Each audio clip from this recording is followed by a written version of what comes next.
Hello and welcome to my channel, Share It with Merit. I'm Merit. Today's video, I'm going to talk a little bit more about surviving to thriving and that continuum I talked about in a recent video. I'm going to extrapolate on that a little bit more. And what I wanted to focus on today is one way to think about surviving and thriving is that we actually have these sort of conflicting voices, if you will, in our head that one is anxiety, right? Anxiety is the survival voice. Don't do that.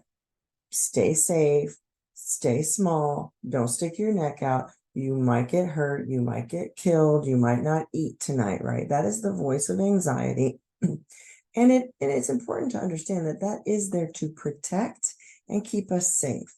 Anxiety is not a bad thing. It's not something to be afraid of or to deny or push away or avoid. Frankly, the more that you do that, the bigger it gets because it just wants to be heard. It wants to say, hey, I'm trying to protect you. Do you hear me or not? Right. And on the other side, you have the voice of your thriving self, which is your psyche, the spirit in which you showed up in this body, in this being, with all of the life force and capabilities to bring forth your gifts, skills, talents, and strengths, right? And that's that part of you that wants to go out and share yourself with the world and take risks and engage in this life and make the most of it, right? And so you've got that life force and that urge to be yourself, your authentic self that you were born to be, right? And then that other voice going, well, maybe not so quick, right?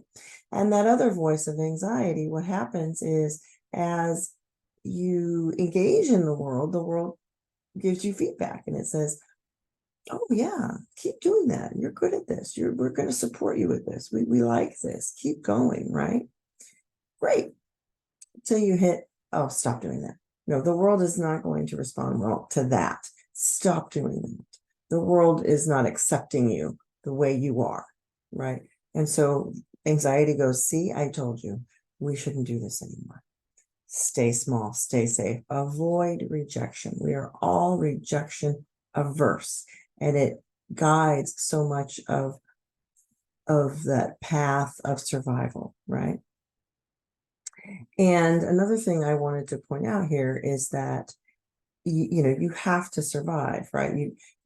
On the other hand, it's about finding balance between these two things. I think is where I'm going with this. Is that we also it's pretty hard to live fully authentically and fully yourself and I'm here and I'm in the room all of the time, right? And it's my way or the highway, right? That's the other side of this, is that you have to make room for others, and you want to make room for yourself, but also save space for others. So it is a dance between living authentically and living your truth and giving space for other people to do that as well. And there are times it's appropriate to back off and get smaller, right? And maybe lick your wounds. You step out, you get rejected, you sort of get your proverbial head chopped off, right? Because you tried something, you took a risk and it didn't go very well, right?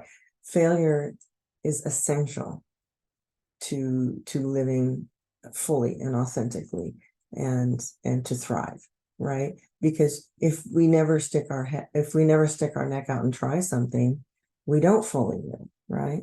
And so to fully live means to try and to fail, right?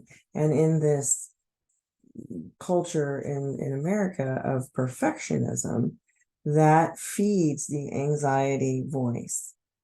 Oh, you're not the best. You can't do the most. You can't get straight A's and make $1 million. Well, then don't bother. Forget it. Right. And when we stay in that struggle with that anxiety of all the things we can't, won't, shouldn't, oh, and I'm going to spend a few minutes on that word. That word should actually, I think, is very powerful. And it's one of the most dangerous words in our language because it is really what keeps us from living that thriving life, right? I want to, but I shouldn't, right? I want something to be a certain way, but it isn't, and I shouldn't. Right? So therefore, I'm going to pull back, right? And that comes from a lot of the narratives we just are told from day one. No, you shouldn't do that. You shouldn't stick your neck out. You shouldn't, unless you're going to be the best. Don't bother. Okay, so there's a little tidbit for today. I hope that's helpful. Watch the shoulds in your own head, right? That's the anxiety. Trying to keep you safe. So don't fight necessarily the anxiety. Don't hate it. Don't be, just embrace it, love it, recognize it for the protector that it's trying to be, and see if that alone doesn't sort of ease it, right? It goes, okay, you see me, I feel heard, I'm going to back off. You got this. Okay, see you next time.